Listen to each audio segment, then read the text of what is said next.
possível. O contrato misto está previsto na Lei 5889 de 73, que é a lei que rege o trabalhador rural.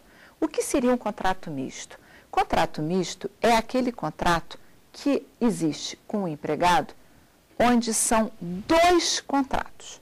Um é feito na forma da Lei 5889, isso é entre empregado e empregador. Para quê? Para que ele trabalhe com o produto agropecuário, isso é, ou com a agricultura ou com a pecuária. Este é regido pela lei. Agora, existe um outro contrato, que poderia ser um contrato civil, em que o empregado trabalha no terreno ou arrenda o terreno, ganha parte dos ganhos e, junto com o dono do terreno, que por um acaso é o seu patrão, ele faz um contrato de parceria ou de meação ou de arrendamento.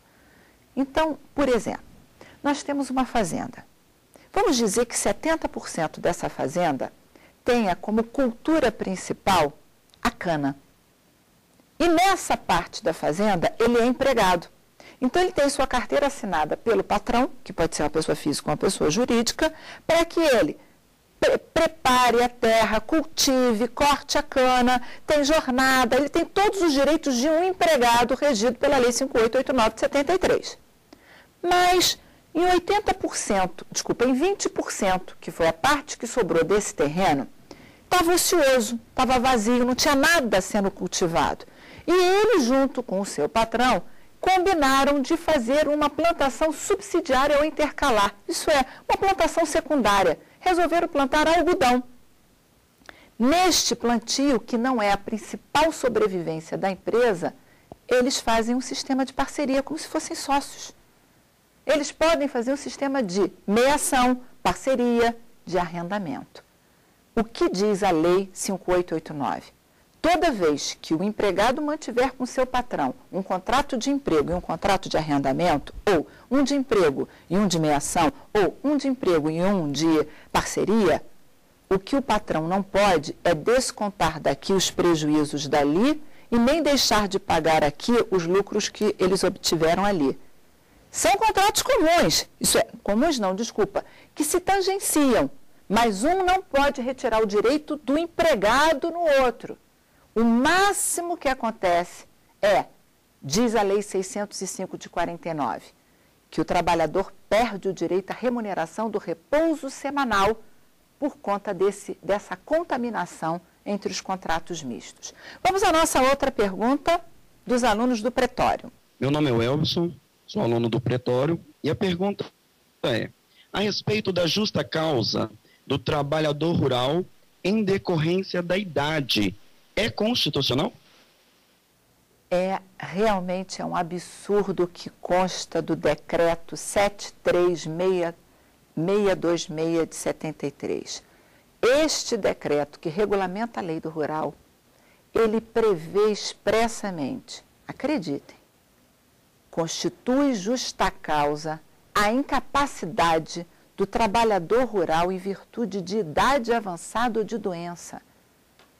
Além de ilegal, porque o decreto previu uma justa causa não prevista na lei, portanto, os decretos não podem ser normativos, não podem extrapolar os limites da lei. Além de ilegal, ele é inconstitucional, porque ele discrimina o trabalhador em razão da sua idade. Então, é óbvio que, apesar de expresso isso, esse texto, essa discriminação no decreto 73626, isso é algo inconstitucional. Vamos à nossa última pergunta aqui do estúdio. Olá, meu nome é Ana Lúcia e eu gostaria de saber o que é um contrato de safra. A lei também define o contrato de safra. O contrato de safra é um contrato por prazo determinado que compreende desde o preparo da terra até a colheita. Então, se o empregador contrata um empregado rural e diz, você está contratado para a safra, presume-se que o seu contrato, além de ser por prazo determinado, engloba desde o preparo da terra até a colheita. Nada impede que o patrão faça um contrato temporário, isso é, só para a parte da safra, mas terá que ser expresso a esse respeito. A nossa última pergunta dos nossos alunos do Pretório, de Minas Gerais. Meu nome é Felipe, eu sou estudante do Pretório. Durante a sua aula, a senhora disse sobre adicional noturno, a diferença entre o rural e o urbano. Mas eu queria saber, na verdade eu queria que a senhora falasse mais, talvez, sobre a hora noturna do trabalhador rural, em relação à hora cheia. De fato, a pergunta é pertinente, tem muita correlação com o nosso tema. Realmente, a CLT diz que o empregado urbano tem direito ao adicional noturno de 20% e que o seu horário noturno é entre as 20 e as 5 da manhã. E a lei do rural determina outros horários e um adicional de 25%, mas se silencia a respeito da hora noturna. Isto porque a CLT, no artigo 73, diz que o empregado regido pela CLT, quando trabalhar depois das 22 horas, a sua hora não será de 60 minutos, será de 52 minutos e 30 segundos. Mas a lei do rural não fala nada. Será que eu poderia aplicar a CLT analogicamente? Já que a própria lei do rural mandou aplicar a CLT naquilo que fosse compatível, há duas correntes. Uma corrente no sentido de que é perfeitamente possível, porque essa norma é mais favorável, então que seria possível a aplicação da hora reduzida de 52 minutos e 30 segundos ao rural, em face da lacuna existente na lei do rural, e uma outra corrente que vem sendo majoritária na doutrina e na jurisprudência, no sentido de que ele já tem um benefício maior. Ao ter um benefício de ter um adicional maior e uma quantidade de horas noturnas maior, seria penalizar o empregador ainda dar a hora reduzida. Por isso, essa segunda corrente, majoritária, entende que não tem o rural direito à hora reduzida de 52 minutos e 30 segundos, sendo a sua hora noturna de 60 minutos, como é a do relógio. Bom, nós estamos terminando o nosso segundo bloco e eu aguardo vocês no nosso terceiro bloco, onde serão respondidas as questões do quiz jurídico. Até já!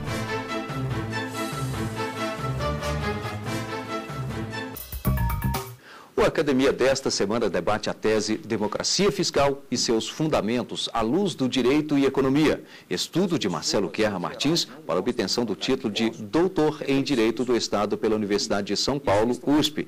Os debatedores do assunto são Otávio Luiz Rodrigues Júnior, advogado da União e doutor em Direito Civil pela USP, e Manuel Carlos de Almeida Neto, mestre em Direito pela Universidade Federal da Bahia e doutorando em Direito pela USP. E mais, a bibliografia utilizada neste estudo, o quadro Teses e Dissertações, confere as últimas edições da produção acadêmica no mercado editorial. Solange Tumiyama, doutora em Direito pela PUC, está no quadro Mestres e Doutores. E no perfil, a trajetória jurídica do paulista Fábio Ulloa Coelho, autor de importantes obras no direito comercial e civil. Eu espero você, é na Academia, não perca.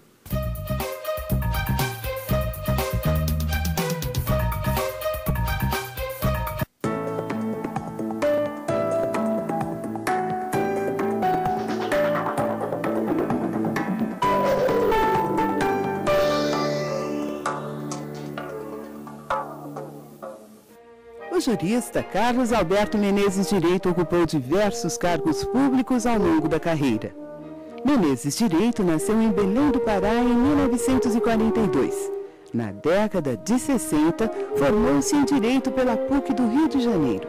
Concluiu o doutorado na mesma instituição, onde também lecionou. Menezes Direito passou a integrar a Corte em 2007, após aposentar-se do STJ, onde atuou por mais de uma década. Antes de chegar ao Superior Tribunal de Justiça, foi desembargador, presidente da Casa da Moeda e secretário de Estado. Menezes Direito era admirado por colegas pelo conhecimento técnico e preparo intelectual. Na Suprema Corte, destacou-se em julgamentos históricos como a demarcação da reserva indígena Raposa Serra do Sol e a liberação da pesquisa com células tronco embrionárias.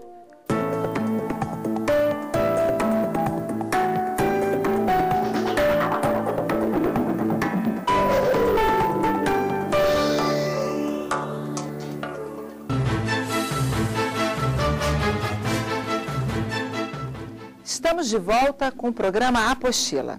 Eu sou a professora Vólia Bonfim, juíza do trabalho do Rio de Janeiro, professora do Meta Cursos Jurídicos, preparatório para magistratura e procuradoria do trabalho. O tema de hoje é trabalhador rural. Neste terceiro e último bloco, nós vamos testar o conhecimento dos nossos alunos presenciais, dos nossos alunos que nos assistem via internet e os seus conhecimentos. Tudo baseado nas questões anteriores vistas no primeiro e no segundo bloco. Vamos à nossa primeira pergunta do nosso quiz jurídico. Acerca do empregado rural, assinale a alternativa correta. 1. De acordo com a lei, é empregado rural aquele que trabalha diretamente com a agricultura ou pecuária, independente da atividade do seu empregador? 2. De acordo com a lei, é empregado rural aquele que trabalha para empregador rural, mesmo que sua atividade seja alheia à agricultura e à pecuária? 3. É empregado rural aquele que trabalha na usina de cana-de-açúcar? 4. O veterinário e o engenheiro não podem ser empregados rurais. Valendo!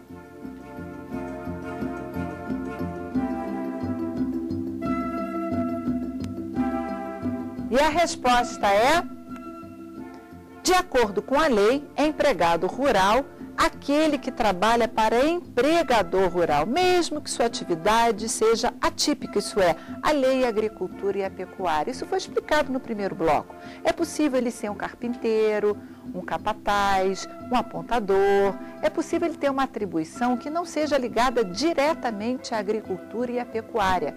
Lembro a vocês que a questão perguntou de acordo com a lei, porque há na jurisprudência controvérsias acerca do enquadramento do empregado rural.